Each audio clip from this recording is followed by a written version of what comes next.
लीजिए सुनिए सादत हसन मंटो की लिखी कहानी मेरा नाम राधा है। मेरी यानी समीर गोस्वामी की आवाज में। ये उस जमाने का जिक्र है जब इस जंग का नामो निशान भी नहीं था। गालिबन 8-9 बरस पहले की बात है, जब जिंदगी में हंगामे बड़े सलीके से आते थे। आजकल की तरह नहीं कि बेहंगम तरीके पर पै दर पै हादसे बर्पा हो रहे हैं, किसी ठोस वजह के बगैर। उस वक्त मैं 40 रुपया माहवार पर एक फिल्म कंपनी में मुलाजिम था और मेरी जिंदगी बड़े हमवार तरीके पर उफ्ताओं खेजा गुजर रही थी। यानी सुबह 10 बजे स्टूडियो गए, नियाज मोहम्मद विलेन की बिल्लियों को 2 पैसे का दूध पिलाया, चालू फिल्म के लिए चालू किस्म के मकालमे लिखे, बंगाली एक्ट्रेस से जो जमाने में बुलबुले बंगाल कहलाती थी थोड़ी देर मजाक किया, और दादा गोरे की जो इस अहद का सबसे बड़ा फिल्म डायरेक्टर था थोड़ी सी खुशामद की और घर चले आए। जैसा कि मैं अर्ज कर चुका हूं, जिंदगी बड़े हमवार तरीके पर उफ्ताओं खेजा गुजर रही थी। स्टूडियो का मालिक हुरमुज जी फ्रॉम जी, जो मोटे मोटे लाल गालों वाला मौजी किस्म का ईरानी था, एक अधेड़ उम्र की खोजा एक्ट्रेस की मोहब्बत में गिरफ्तार था। हर नौवारिद लड़की के पिस्तान टटोल कर देखना उसका शगल था। कलकत्ता के बू बाजार की एक मुसलमान रंडी थी जो अपने डायरेक्टर, साउंड रिकॉर्डिस्ट और स्टोरी राइटर तीनों से बायक वक्त इश्क लड़ा रही थी। उस इश्क का दरअसल मतलब ये था कि तीनों का इल्तिफात उसके लिए खास तौर पर महफूज रहे। बन की सुंदरी की शूटिंग चल रही थी। नयाज मोहम्मद विलेन की जंगली बिल्लियों को, जो उसने खुदा मालूम स्टूडियो के लोगों पर क्या असर पैदा करने के लिए पाल रखी थी, 2 पैसे का दूध पिलाकर मैं हर रोज उस बन की सुंदरी के लिए एक गैर मानूस जबान में मकालमे लिखा करता था।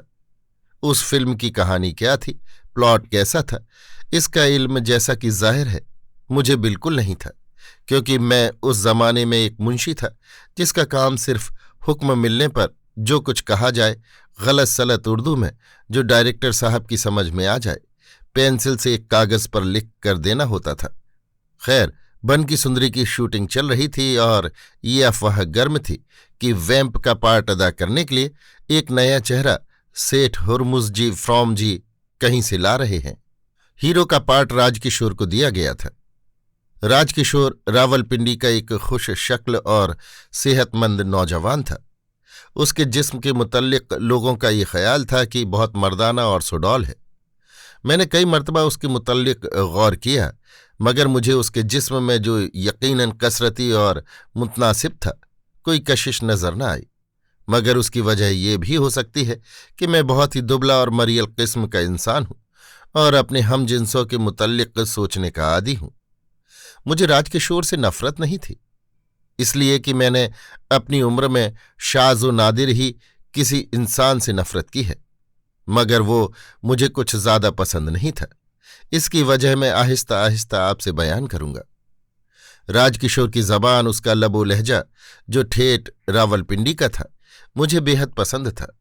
मेरा ख्याल है कि पंजाबी जबान में अगर कहीं खूबसूरत किस्म की शीरीनी मिलती है तो रावलपिंडी की जबान ही में आपको मिल सकती है।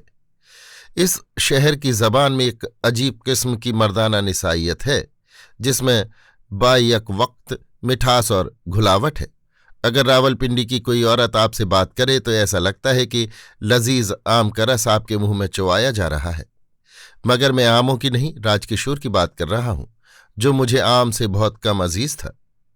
राजकिशोर, जैसा कि मैं अर्ज कर चुका हूं, एक खुश शक्ल और सेहतमंद नौजवान था। यहां तक बात खत्म हो जाती तो मुझे कोई एतराज न होता, मगर मुसीबत यह है कि उसे यानी किशोर को खुद अपनी सेहत और अपने खुश शक्ल होने का एहसास था। ऐसा एहसास जो कम अज कम मेरे लिए नाकाबिले कबूल था। सेहतमंद होना बड़ी अच्छी चीज है, मगर दूसरों पर अपनी सेहत को बीमारी बनाकर आयद करना बिल्कुल दूसरी चीज है। राजकिशोर को यही मर्ज लाहक था कि वो अपनी सेहत, अपनी तंदुरुस्ती, अपने मुतनासिब और सुडौल आज़ा की गैर जरूरी नुमाइश के जरिए हमेशा दूसरे लोगों को, जो उससे कम सेहतमंद थे, मरऊब करने की कोशिश में मसरूफ रहता था। इसमें कोई शक नहीं कि मैं दायमी मरीज हूं, कमजोर हूं। मेरे एक फेफड़े में हवा खींचने की ताकत बहुत कम है, मगर खुदा वाहिद शाहिद है कि मैंने आज तक इस कमजोरी का कभी प्रोपेगंडा नहीं किया। हालांकि मुझे इसका पूरी तरह इल्म है कि इंसान अपनी कमजोरियों से उसी तरह फायदा उठा सकता है जिस तरह की अपनी ताकतों से उठा सकता है, मगर ईमान है कि हमें ऐसा नहीं करना चाहिए। खूबसूरती मेरे नज़दीक वो खूबसूरती है जिसकी दूसरे बुलंद आवाज में नहीं बल्कि दिल ही दिल में तारीफ करें। मैं उस सेहत को बीमारी समझता हूं जो निगाहों के साथ पत्थर बनकर टकराती रहे। राजकिशोर में वो तमाम खूबसूरतियां मौजूद थीं जो एक नौजवान मर्द में होनी चाहिए, मगर अफसोस है कि उसे उन खूबसूरतियों का निहायत ही भोंडा मुजाहिरा करने की आदत थी। आपसे बात कर रहा है और अपनी एक बाजू के पट्टे अकड़ा रहा है और खुद ही दाद दे रहा है। निहायत ही अहम गुफ्तगू हो रही है, यानी स्वराज का मसला छिड़ा है और वो अपने खादी के कुर्ते के बटन खोलकर अपने सीने की चौड़ाई का अंदाजा कर रहा है। मैंने खादी के कुर्ते का जिक्र किया तो मुझे याद आया कि राजकिशोर पक्का कांग्रेसी था। हो सकता है वो इसी वजह से खादी के कपड़े पहनता हो, मगर मेरे दिल में हमेशा इस बात की खटक रही है कि उसे अपने वतन से इतना प्यार नहीं था जितना कि उसे अपनी जात से था। बहुत लोगों का ख्याल था कि राजकिशोर के मुतल्लिक मैंने जो राय कायम की है सरासर गलत है, इसलिए कि स्टूडियो और स्टूडियो के बाहर हर शख्स उसका मद्दाह था। उसके जिस्म का, उसके ख्यालात का, उसकी सादगी का, उसकी जबान का जो खास रावलपिंडी की थी और मुझे भी पसंद थी। दूसरे एक्टरों की तरह वो अलग थलग रहने का आदी नहीं था। कांग्रेस पार्टी का कोई जलसा हो तो राजकिशोर को आप वहां जरूर पाएंगे। कोई अदबी मीटिंग हो रही हो तो राजकिशोर वहां जरूर पहुंचेगा। अपनी मसरूफ जिंदगी में से वो अपने हमसायों और मामूली जान पहचान के लोगों के दुख दर्द में शरीक होने के लिए भी वक्त निकाल लिया करता था। सब फिल्म प्रोड्यूसर उसकी इज्जत करते थे क्योंकि उसके कैरेक्टर की पाकीज़गी का बहुत शोहरा था। फिल्म प्रोड्यूसरों को छोड़िए, पब्लिक को भी इस बात का अच्छी तरह इल्म था कि राजकिशोर एक बहुत बुलंद किरदार का मालिक है। फिल्मी दुनिया में रहकर किसी शख्स का गुनाह के धब्बों से पाक रहना बहुत बड़ी बात है। यूं तो राजकिशोर एक कामयाब हीरो था, मगर उसकी खूबी ने उसे एक बहुत ही ऊंचे रुतबे पर पहुंचा दिया था। नागपाड़े में जब शाम को पान वाली की दुकान पर बैठता था तो अक्सर एक्टर एक्ट्रेसों की बातें हुआ करती थीं। करीब करीब हर एक्टर और एक्ट्रेस के मुतल्लिक कोई न कोई स्कैंडल मशहूर था, मगर राजकिशोर का जब भी जिक्र आता श्यामलाल पनवाड़ी बड़े फक्रिया लहजे में कहा करता, मंटू साहब, राज भाई ही ऐसा एक्टर है जो लंगोट का पक्का है। मालूम नहीं श्यामलाल उसे राज भाई कैसे कहने लगा था। उसके मुतल्लिक मुझे इतनी ज्यादा हैरत नहीं थी, इसलिए कि राज भाई की मामूली से मामूली बात भी एक कारनामा बनकर लोगों तक पहुंच जाती थी। मसलन बाहर के लोगों को उसकी आमदनी का पूरा हिसाब मालूम था। अपने वालिद को माहवार खर्च क्या देता है, यतीम खानों के लिए कितना चंदा देता है, उसका अपना जेब खर्च क्या है, ये सब बातें लोगों को इस तरह मालूम थीं जैसे उन्हें अजबर याद कराई गई हैं। श्यामलाल ने एक रोज मुझे बताया कि राजभाई का अपनी सौतेली माँ के साथ बहुत ही अच्छा सुलूक है। उस जमाने में जब आमदनी का कोई जरिया नहीं था, बाप और उसकी नई बीवी उसे तरह तरह के दुख देते थे, मगर मरहबा है राजभाई का कि उसने अपना फर्ज पूरा किया और उनको सर आंखों पर जगह दी। अब दोनों छप्पर खटों पर बैठे राज करते हैं। हर रोज सुबह सवेरे राज अपनी सौतेली माँ के पास जाता है और उसके चरण छूता है।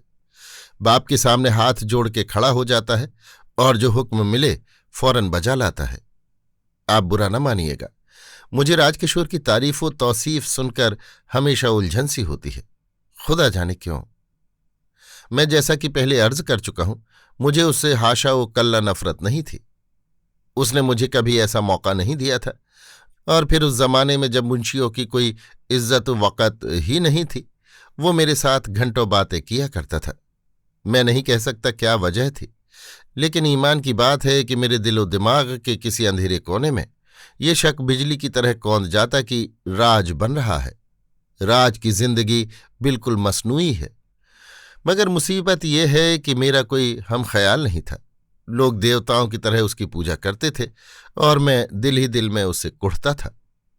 राज की बीवी थी, राज के 4 बच्चे थे। वो अच्छा खाविंद और अच्छा बाप था। उसकी जिंदगी पर से चादर का कोई कोना भी अगर हटाकर देखा जाता तो आपको कोई तारीक चीज नजर न आती। ये सब कुछ था, मगर इसके होते हुए भी मेरे दिल में शक की गुदगुदी होती ही रहती थी। खुदा की कसम, मैंने कई दफा अपने आप को लानत मलामत की कि तुम बड़े ही वाहियात हो कि ऐसे अच्छे इंसान को, जिसे सारी दुनिया अच्छा कहती है और जिसके मुतल्लिक तुम्हें कोई शिकायत भी नहीं, क्यों बेकार शक की नजरों से देखते हो। अगर एक आदमी अपना सुडौल बदन बार बार देखता है तो ये कौन सी बुरी बात है। तुम्हारा बदन भी अगर ऐसा ही खूबसूरत होता तो बहुत मुमकिन है कि तुम भी यही हरकत करते, कुछ भी हो। मगर मैं अपने दिलो दिमाग को कभी आमादा न कर सका कि वो राजकिशोर को उसी नज़र से देखे जिससे दूसरे देखते हैं। यही वजह है कि मैं दौरान गुफ्तगू में अक्सर उससे उलझ जाया करता था। मेरे मिजाज के खिलाफ कोई बात की और मैं हाथ धोकर उसके पीछे पड़ गया, लेकिन ऐसी चिपकलिशों के बाद हमेशा उसके चेहरे पर मुस्कुराहट और मेरे हलक में एक नाकाबिले बयान तलखी रही। मुझे इससे और भी ज्यादा उलझन होती थी। इसमें कोई शक नहीं कि उसकी जिंदगी में कोई स्कैंडल नहीं था। अपनी बीवी के सिवा किसी दूसरी औरत का मैला या उजला दामन उससे वाबस्ता नहीं था। मैं ये भी तस्लीम करता हूं कि वो सब एक्ट्रेसों को बहन कहकर पुकारता था और वो भी उसे जवाब में भाई कहती थी। मगर मेरे दिल ने हमेशा मेरे दिमाग से यही सवाल किया कि ये रिश्ता कायम करने की ऐसी अशद ज़रूरत ही क्या है। बहन भाई का रिश्ता कुछ और है, मगर किसी औरत को अपनी बहन कहना इस अंदाज से जैसे ये बोर्ड लगाया जा रहा है कि सड़क बंद है या यहाँ पेशाब करना मना है, बिल्कुल दूसरी बात है। अगर तुम किसी औरत से जिनसी रिश्ता कायम नहीं करना चाहते तो इसका ऐलान करने की जरूरत ही क्या है। अगर तुम्हारे दिल में तुम्हारी बीवी के सिवा और किसी औरत का ख्याल दाखिल नहीं हो सकता तो इसका इश्तिहार देने की क्या जरूरत है। यही और इसी किस्म की दूसरी बातें चूंकि मेरी समझ में नहीं आती थीं, इसलिए मुझे अजीब किस्म की उलझन होती थी। खैर, बन की सुंदरी की शूटिंग चल रही थी। स्टूडियो में खासी चहल पहल थी। हर रोज एक्स्ट्रा लड़कियां आती थीं जिनके साथ हमारा दिन हंसी मजाक में गुजर जाता था। एक रोज नियाज मोहम्मद विलेन के कमरे में मेकअप मास्टर, जिसे हम उस्ताद कहते थे, ये खबर लेकर आया कि वैम्प के रोल के लिए जो नई लड़की आने वाली थी आ गई है और बहुत जल्द उसका काम शुरू हो जाएगा। उस वक्त चाय का दौर चल रहा था। कुछ उसकी हरारत थी, कुछ इस खबर ने हमको गरमा दिया। स्टूडियो में एक नई लड़की का दाखिला हमेशा एक खुशगवार हादिसा हुआ करता है। चुनांचे हम सब नियाज मोहम्मद विलेन के कमरे से निकलकर बाहर चले आए ताकि उसका दीदार किया जाए। शाम के वक्त जब सेठ हुरमूज जी फ्रॉम जी ऑफिस से निकलकर ईसा तबलची की चांदी की डिबिया से 2 खुशबूदार तंबाकू वाले पान अपने चौड़े कल्ले में दबाकर बिलियर्ड खेलने के कमरे का रुख कर रहे थे कि हमें वो लड़की नजर आई। सांवले रंग की थी।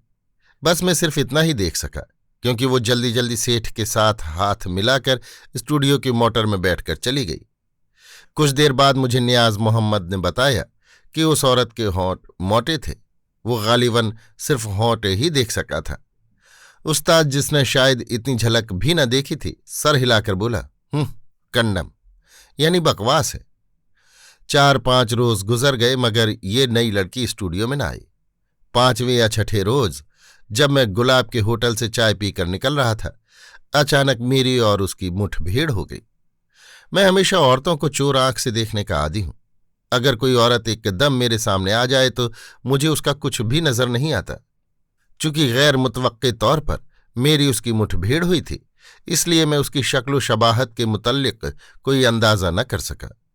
अलबत्ता पांव मैंने जरूर देखे जिनमें नई वजह के स्लीपर थे। लेबोरेटरी से स्टूडियो तक जो रविश जाती है उस पर मालिकों ने बजरी बिछा रखी है। उस बजरी में बेशुमार गोल गोल बट्टियां हैं जिन पर से जूता बार बार फिसलता है। चूंकि उसके पांव में खुले स्लीपर थे, इसलिए चलने में उसे कुछ ज्यादा तकलीफ महसूस हो रही थी। उस मुलाकात के बाद आहिस्ता आहिस्ता मिस नीलम से मेरी दोस्ती हो गई। स्टूडियो के लोगों को तो खैर इसका इल्म नहीं था, मगर उसके साथ मेरे ताल्लुकात बहुत ही बेतकल्लुफ थे। उसका असली नाम राधा था। मैंने जब एक बार उससे पूछा कि तुमने इतना प्यारा नाम क्यों छोड़ दिया, तो उसने जवाब दिया, यूं ही। मगर फिर कुछ देर बाद कहा, ये नाम इतना प्यारा है कि फिल्म में इस्तेमाल नहीं करना चाहिए। आप शायद ख्याल करें कि राधा मजहबी ख्याल की औरत थी। जी नहीं, उसे मजहब और उसके तवहुमात से दूर का भी वास्ता नहीं था। लेकिन जिस तरह मैं हर नई तहरीर शुरू करने के पहले कागज पर बिस्मिल्लाह के आदाद जरूर लिखता हूं, उसी तरह शायद उसे भी गैर इरादी तौर पर राधा के नाम से बेहद प्यार था। चूंकि वो चाहती थी कि उसे राधा ना कहा जाए, इसलिए मैं आगे चलकर उसे नीलम ही कहूंगा।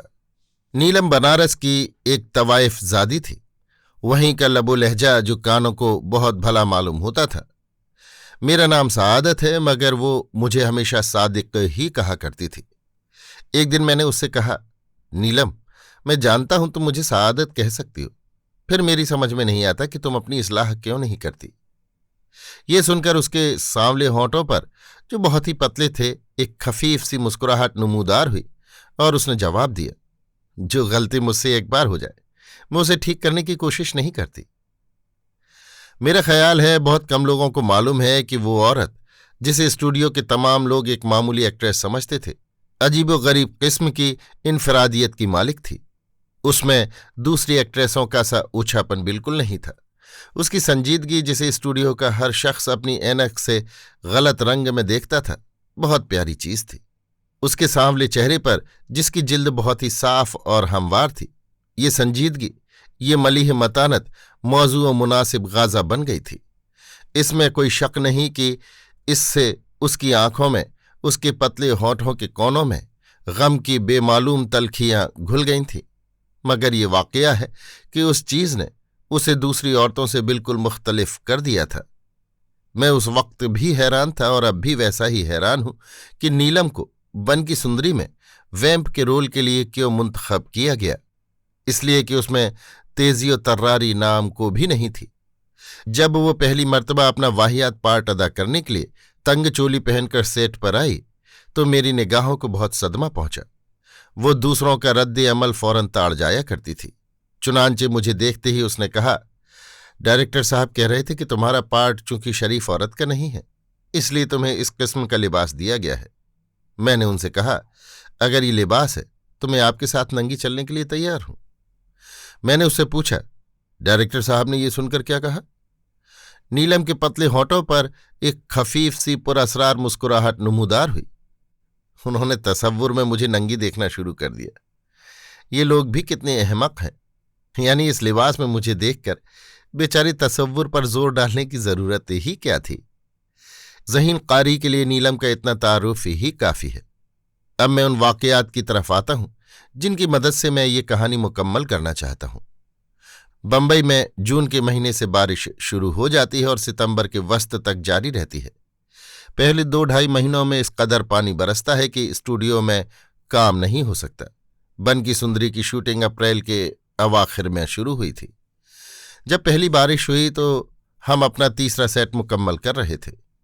एक छोटा सा सीन बाकी रह गया था जिसमें कोई मुकालमा नहीं था, इसलिए बारिश में भी हमने अपना काम जारी रखा।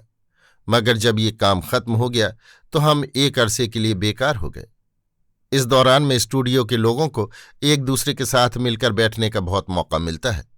मैं तकरीबन सारा दिन गुलाब के होटल में बैठा चाय पीता रहता था। जो आदमी भी अंदर आता था तो सारे का सारा भीगा होता था या आधा। बाहर की सब मक्खियां पनाह लेने के लिए अंदर जमा हो गई थी। इस कदर गलीज फिजा थी कि अलामा, एक कुर्सी पर चाय निचोड़ने का कपड़ा पड़ा है, दूसरी पर प्याज काटने की बदबूदार छुरी पड़ी झक मार रही है। गुलाब साहब पास खड़े हैं और अपने मांस खौरा लगे दांतों तले बंबई की उर्दू चबा रहे हैं। तुम उधर जाने को नहीं सकता, हम उधर से जाके आता, बहुत लफड़ा होगा, हाँ बड़ा वांदा हो जाएगा।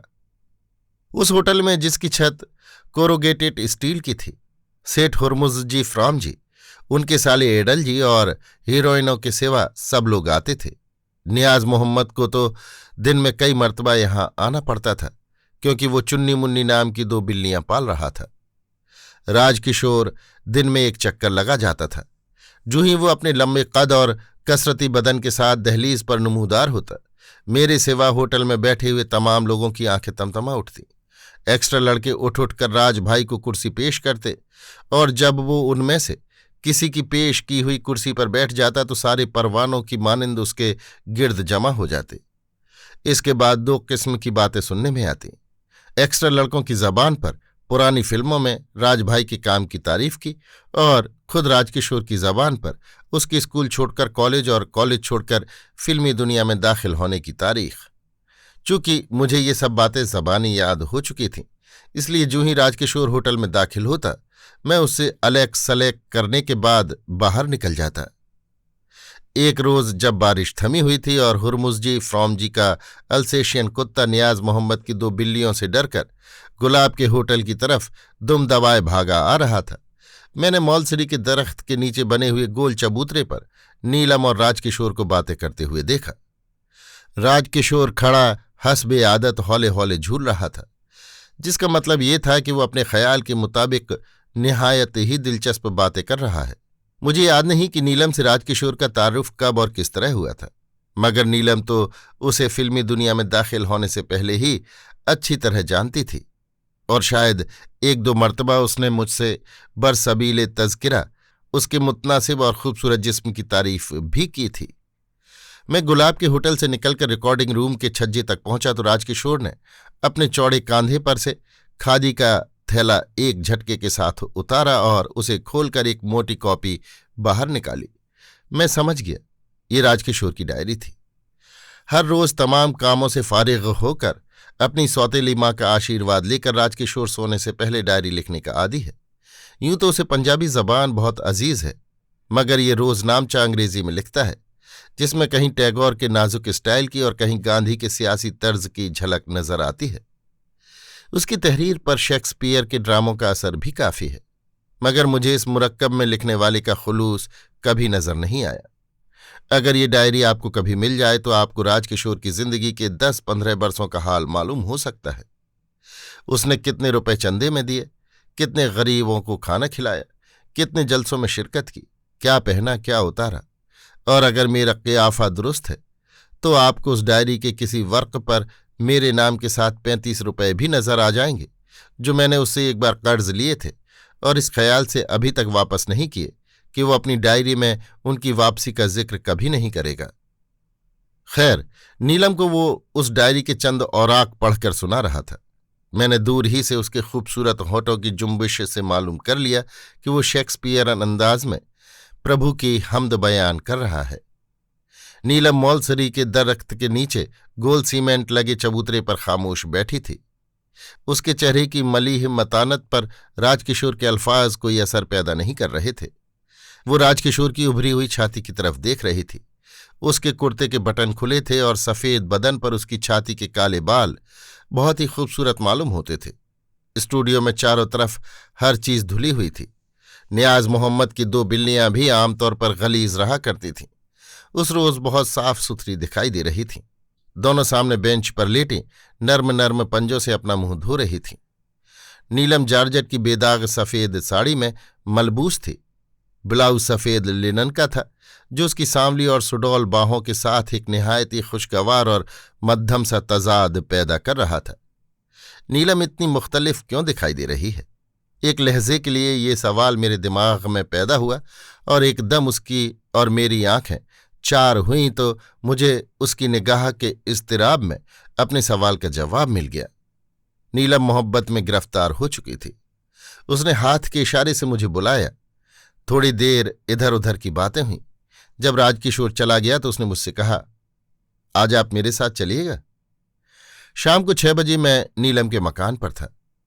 जो ही हम अंदर दाखिल हुए, उसने अपना बैग सोफे पर फेंका और मुझसे नजर मिलाए बगैर कहा, आपने जो कुछ सोचा है गलत है। मैं उसका मतलब समझ गया। चुनांचे मैंने जवाब दिया, तुम्हें कैसे मालूम हुआ कि मैंने क्या सोचा है? उसके पतले होठों पर खफीफ सी मुस्कुराहट पैदा हुई। इसलिए कि हम दोनों ने एक ही बात सोची थी। आपने शायद बाद में गौर नहीं किया, मगर मैं बहुत सोच विचार के बाद इस नतीजे पर पहुंची हूं कि हम दोनों गलत थे। अगर मैं कहूं कि हम दोनों सही थे, उसने सोफे पर बैठते हुए कहा, तो हम दोनों बेवकूफ हैं।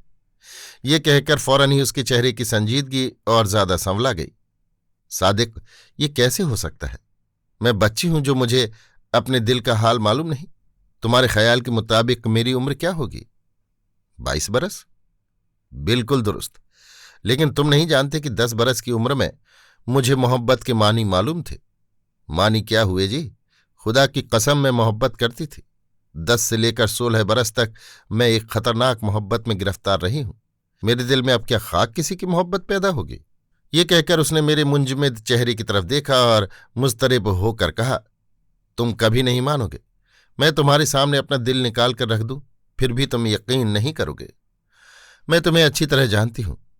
भाई खुदा की कसम, वो मर जाए जो तुमसे झूठ बोले। मेरे दिल में अब किसी की मोहब्बत पैदा नहीं हो सकती। लेकिन इतना जरूर है कि ये कहते कहते वो एकदम रुक गई। मैंने उससे कुछ न कहा, क्योंकि वो गहरी फिक्र में गर्क हो गई थी। शायद वो सोच रही थी कि इतना जरूर क्या है। थोड़ी देर बाद उसके पतले होंठों पर वही खफीफ पुरअसरार मुस्कुराहट नमूदार हुई, जिससे उसके चेहरे की संजीदगी में थोड़ी सी आलिमाना शरारत पैदा हो जाती थी। सोफे पर से एक झटके के साथ उठकर उसने कहना शुरू किया, मैं इतना जरूर कह सकती हूं कि ये मोहब्बत नहीं है, और कोई बला हो तो मैं कह नहीं सकती। सादिक, मैं तुम्हें यकीन दिलाती हूं। मैंने फौरन ही कहा, यानी तुम अपने आप को यकीन दिलाती हो? वो जल गई। तुम बहुत कमीने हो।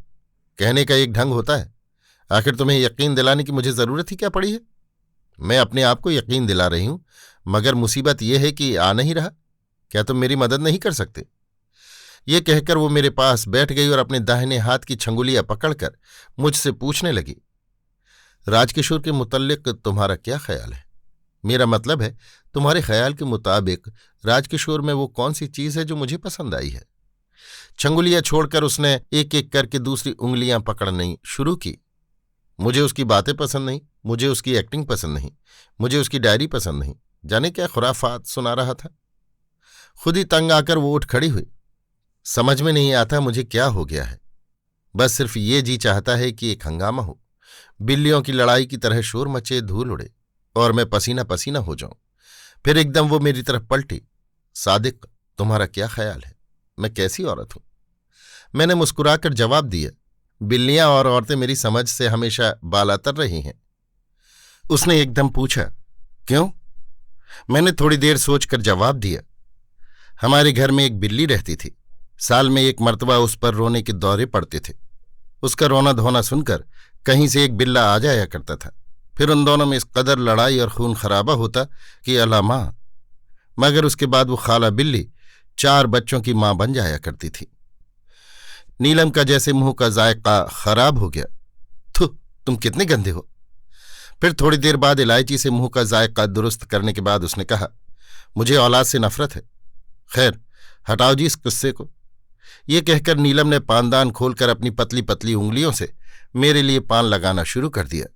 चांदी की छोटी छोटी कुल्हियों से उसने बड़ी नफासत से चमची के साथ चूना और कत्था निकालकर रगे निकाले हुए पान पर फैलाया और गिलौरी बनाकर मुझे दी। सादिक, तुम्हारा क्या ख्याल है?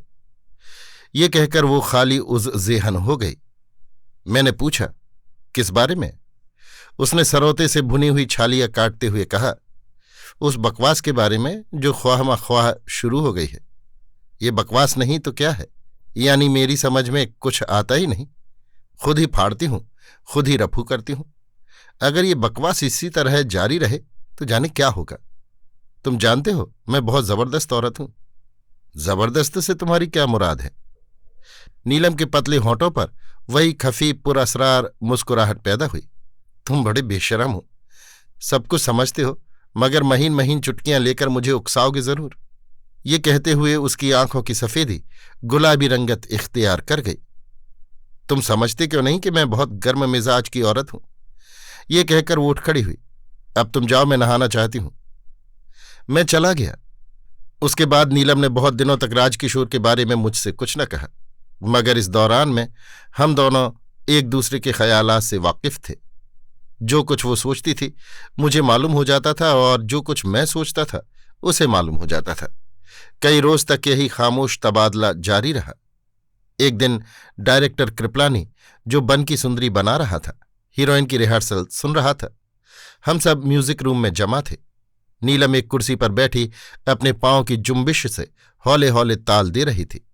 एक बाजारी किस्म का गाना, मगर धुन अच्छी थी। जब रिहर्सल खत्म हुई तो राजकिशोर कांधे पर खादी का थैला रखे कमरे में दाखिल हुआ।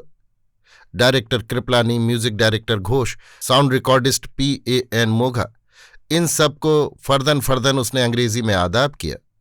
हीरोइन मिस ईदन बाई को हाथ जोड़कर नमस्कार किया और कहा, ईदन बहन, कल मैंने आपको क्राफर्ड मार्केट में देखा था। मैं आपकी भाभी के लिए मौसम्बियाँ खरीद रहा था कि आपकी मोटर नजर आई। झूलते झूलते उसकी नजर नीलम पर पड़ी, जो पियानो के पास एक पस्त कद की कुर्सी में धंसी हुई थी। एकदम उसके हाथ नमस्कार के लिए उठे। ये देखते ही नीलम उठ खड़ी हुई। राज साहब, मुझे बहन न कहिएगा। नीलम ने यह बात कुछ इस अंदाज से कही कि म्यूजिक रूम में बैठे हुए सब आदमी एक लहजे के लिए मबहूत हो गए। राजकिशोर खिसियाना सा हो गया और सिर्फ इस कदर कह सका, क्यों? नीलम जवाब दिए बगैर बाहर निकल गई। तीसरे रोज मैं नागपाड़े में सहपहर के वक्त श्यामलाल पनवाड़ी की दुकान पर गया तो वहां इसी वाक़े के मुतल्लिक चैमी गोइयां हो रही थीं। श्यामलाल बड़े फक्रिया लहजे में कह रहा था, साली का अपना मन मैला होगा, वरना राज भाई किसी को बहन कहे और वो बुरा माने। कुछ भी हो, उसकी मुराद कभी पूरी नहीं होगी। राज भाई लंगोट का बहुत पक्का है।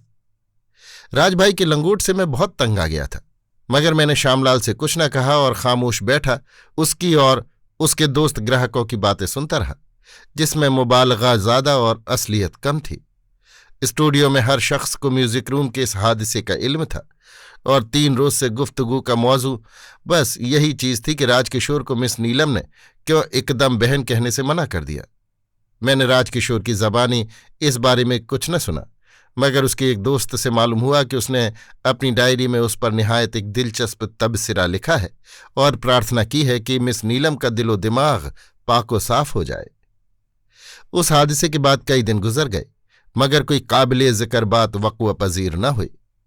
नीलम पहले से कुछ ज्यादा संजीदा हो गई थी और राजकिशोर के कुर्ते के बटन अब हर वक्त खुले रहते थे, जिसमें से उसकी सफेद और उभरी हुई छाती के काले बाल बाहर झांकते रहते थे। चूंकि 1-2 रोज से बारिश थमी हुई थी और बन की सुंदरी का चौथे सेट का रंग खुश्क हो गया था, इसलिए डायरेक्टर ने नोटिस बोर्ड पर शूटिंग का ऐलान चस्पा कर दिया।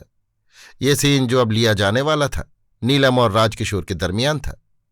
चूंकि मैंने ही इसके मकाल में लिखे थे, इसलिए मुझे मालूम था कि राजकिशोर बातें करते करते नीलम का हाथ चूमेगा। इस सीन में चूमने की बिल्कुल गुंजाइश न थी, मगर चूंकि आवाम के जज्बात को उकसाने के लिए आमतौर पर फिल्मों में औरतों को ऐसे लिबास पहनाए जाते हैं जो लोगों को सताएं, इसलिए डायरेक्टर कृपलानी ने पुराने नुस्खे के मुताबिक दस्तबोसी का ये टच रख दिया था। जब शूटिंग शुरू हुई तो मैं धड़कते हुए दिल के साथ सेट पर मौजूद था। राजकिशोर और नीलम दोनों का रद्द अमल क्या होगा, इसके तसव्वुर ही से मेरे जिस्म में सनसनी की एक लहर दौड़ जाती थी। मगर सारा सीन मुकम्मल हो गया और कुछ न हुआ। हर मकालमे के बाद एक थका देने वाली आहंगी के साथ बर्क़ी लैंप रोशन और गुल हो जाते, स्टार्ट और कट की आवाज़ें बुलंद होती और शाम को जब सीन के क्लाइमैक्स का वक्त आया तो राजकिशोर ने बड़े रूमानी अंदाज में नीलम का हाथ पकड़ा, मगर कैमरे की तरफ पीठ करके अपना हाथ चूमकर अलग कर दिया। मेरा ख्याल था कि नीलम अपना हाथ खींचकर राजकिशोर के मुंह पर ऐसा चांटा जड़ेगी कि रिकॉर्डिंग रूम में PN मोघा के कानों के पर्दे फट जाएंगे, मगर इसके बरक्स मुझे नीलम के पतले होठों पर एक तहलील शुदा मुस्कुराहट दिखाई दी, जिसमें औरत के मजरूह जज्बात का शाइबा तक मौजूद न था। मुझे सख्त नाउम्मीदी हुई थी। मैंने इसका जिक्र नीलम से न किया। 2-3 रोज गुजर गए और जब उसने भी मुझसे इस बारे में कुछ न कहा तो मैंने ये नतीजा अख्ज़ किया कि उसे इस हाथ चूमने वाली बात की अहमियत का इल्म ही नहीं था, बल्कि यूं कहना चाहिए कि उसके ज़की उल हिस्स दिमाग में इसका ख्याल तक भी न आया था, और उसकी वजह सिर्फ ये हो सकती है कि वो उस वक्त राजकिशोर की ज़बान से, जो औरत को बहन कहने का आदी था, आशिकाना अल्फाज सुन रही थी। नीलम का हाथ चूमने की बजाय राजकिशोर ने अपना हाथ क्यों चूमा था? क्या उसने इंतकाम लिया था? क्या उसने उस औरत की तजलील करने की कोशिश की थी? ऐसे कई सवाल मेरे दिमाग में पैदा हुए, मगर कोई जवाब न मिला। चौथे रोज जब मैं हस्बे मामूल नागपाड़े में श्यामलाल की दुकान पर गया तो उसने मुझसे शिकायत भरे लहजे में कहा, मंटू साहब, आप तो हमें अपनी कंपनी की कोई बात सुनाते ही नहीं। आप बताना नहीं चाहते या फिर आपको कुछ मालूम ही नहीं होता? बताया आपको राजभाई ने क्या किया? इसके बाद उसने अपने अंदाज में ये कहानी शुरू की कि बन की सुंदरी में एक सीन था जिसमें डायरेक्टर साहब ने राजभाई को मिस नीलम का मुंह चूमने का ऑर्डर दिया, लेकिन साहब कहाँ राजभाई और कहाँ वो साली टखियाई। राजभाई ने फौरन कह दिया, ना साहब, मैं ऐसा काम कभी नहीं करूंगा। मेरी अपनी पत्नी है, उस गंदी औरत का मुंह चूम कर क्या मैं उसके पवित्र होंठों से अपने होंठ मिला सकता हूं? बस साहब फौरन डायरेक्टर साहब को सीन बदलना पड़ा और राजभाई से कहा गया कि अच्छा भाई, तुम मुंह ना चूमो, हाथ चूम लो। मगर राज साहब ने भी कच्ची गोलियां नहीं खेली। जब वक्त आया तो उसने इस सफाई से अपना हाथ चूमा कि देखने वालों को यही मालूम हुआ कि उसने उस साली का हाथ चूमा है। मैंने इस गुफ्तगू का जिक्र नीलम से न किया, इसलिए कि जब वो इस सारे किस्से ही से बेखबर थी, उसे ख्वाह माख्वाह रंजीदा करने से क्या फायदा। बंबई में मलेरिया आम है। मालूम नहीं कौन सा महीना था और कौन सी तारीख थी। सिर्फ इतना याद है कि बन की सुंदरी का 5वां सेट लग रहा था और बारिश बड़े जोरों पर थी कि नीलम अचानक बहुत तेज बुखार में मुबतला हो गई। चूंकि मुझे स्टूडियो में कोई काम नहीं था, इसलिए मैं घंटों उसके पास बैठा उसकी तीमारदारी करता रहता। मलेरिया ने उसके चेहरे की संवलाहट में एक अजीब किस्म की दर्दंगेज जर्दी पैदा कर दी थी। उसकी आंखों और उसके पतले होंठों के कोनों में जो नाकाबिले बयान तलखियां घुली रहती थीं, अब उनमें एक बेमालूम बेबसी की झलक भी दिखाई देती थी। कुनैन के टीकों से उसकी समात किसी कदर कमजोर हो गई थी, चुनांचे उसे अपनी नहीफ आवाज ऊंची करना पड़ती थी। उसका ख्याल था कि शायद मेरे कान भी खराब हो गए हैं। एक दिन जब उसका बुखार बिल्कुल दूर हो गया था और वो बिस्तर पर लेटी नकाहत भरे लहजे में ईदन बाई की बीमार पुरसी का शुक्रिया अदा कर रही थी, नीचे से मोटर के हॉर्न की आवाज आई। मैंने देखा कि आवाज सुनकर नीलम के बदन पर एक सर्द झुरझुरी सी दौड़ गई। थोड़ी देर के बाद कमरे का दबीज सागवानी दरवाजा खुला और राजकिशोर खादी के सफेद कुर्ते और तंग पाजामे में अपनी पुरानी वजह की बीवी के हमराह अंदर दाखिल हुआ। ईदन बाई को ईदन बहन कहकर सलाम किया, मेरे साथ हाथ मिलाया और अपनी बीवी को, जो तीखे तीखे नक्शों वाली घरेलू किस्म की औरत थी, हम सबसे मुतारिफ करा करके वो नीलम के पलंग पर बैठ गया। चंद लम्हात वो ऐसी खला में मुस्कुराता रहा। फिर उसने बीमार नीलम की तरफ देखा और मैंने पहली मर्तबा उसकी धुली हुई आंखों में एक गर्दालूद जज्बा तैरता हुआ पाया। मैं अभी पूरी तरह मुतहैयर भी न होने पाया था कि उसने खलंडरे आवाज में कहना शुरू किया, बहुत दिनों से इरादा कर रहा था कि आपकी बीमार पुरसी के लिए आऊं, मगर इस कमबख्त मोटर का इंजन कुछ ऐसा खराब हुआ कि 10 दिन कारखाने में पड़ी रही। आज आई तो मैंने अपनी बीवी की तरफ इशारा करके शांति से कहा कि भाई चलो इसी वक्त उठो, रसोई का काम कोई और करेगा। आज इत्तेफाक से रक्षाबंधन का त्योहार भी है, नीलम बहन की खैर व आफियत भी पूछाएंगे और उनसे रक्षा भी बंधवाएंगे। ये कहते हुए उसने अपने खादी के कुर्ते से एक रेशमी फुंदने वाला गजरा निकाला। नीलम के चेहरे की जर्दी और ज्यादा दर्दंगेज हो गई। राजकिशोर जानबूझकर नीलम की तरफ नहीं देख रहा था। चुनांचे उसने ईदन बाई से कहा, मगर ऐसे नहीं, खुशी का मौका है, बहन बीमार बनकर रक्षा नहीं बांधेगी। शांति, चलो उठो, इनको लिपस्टिक वगैरह लगाओ। मेकअप बक्स कहाँ है? सामने मेंटल पीस पर नीलम का मेकअप बक्स पड़ा था। राजकिशोर ने चंद लंबे लंबे कदम उठाए और उसे ले आया। नीलम खामोश थी। उसके पतले होंठ भिज गए थे, जैसे वो चीखें बड़ी मुश्किल से रोक रही थी। जब शांति ने पतिव्रता स्त्री की तरह उठकर नीलम का मेकअप करना चाहा तो उसने कोई मुजाहमत पेश न की। ईदन बाई ने एक बेजान लाश को सहारा देकर उठाया और जब शांति ने निहायत ही गैर सनाना तारीख पर उसके होंठों पर लिपस्टिक लगाना शुरू की तो वो मेरी तरफ देखकर मुस्कुराई। नीलम की ये मुस्कुराहट एक खामोश चीख थी। मेरा ख्याल था, नहीं, मुझे यकीन था कि एकदम कुछ होगा। नीलम के भिजे हुए होंठ एक धमाके के साथ वाह होंगे और जिस तरह बरसात में पहाड़ी नाले बड़े बड़े मजबूत बंद तोड़कर दीवाना वार आगे निकल जाते हैं, उसी तरह नीलम अपने रुके हुए जज्बात के तूफानी बहाव में हम सबके कदम उखेड़कर खुदा मालूम किन गहराइयों में धकेल ले जाएगी। मगर ताज्जुब है कि वो बिल्कुल खामोश रही। उसके चेहरे की दर्द अंगेज जर्दी गाजे और सुर्खी के गुबार में छुपती रही और वो पत्थर के बुत की तरह बेहिस बनी रही। आखिर में जब मेकअप मुकम्मल हो गया तो उसने राजकिशोर से हैरत अंगेज तौर पर मजबूत लहजे में कहा, लाइए अब मैं रक्षा बांध दूं। रेशमी फुंदनों वाला गजरा थोड़ी देर में राजकिशोर की कलाई में था और नीलम, जिसके हाथ कांपने चाहिए थे, बड़े संगीन सुकून के साथ उसका तुकमा बांध रही थी। इस अमल के दौरान में एक मर्तबा फिर मुझे राजकिशोर की धुली हुई आंख में एक गर्द आलूद जज्बे की झलक नजर आई, जो फौरन ही उसकी हंसी में तहलील हो गई। राजकिशोर ने एक लिफाफे में रस्म के मुताबिक नीलम को कुछ रुपए दिए, जो उसने शुक्रिया अदा करके अपने तकिए के नीचे रख लिए।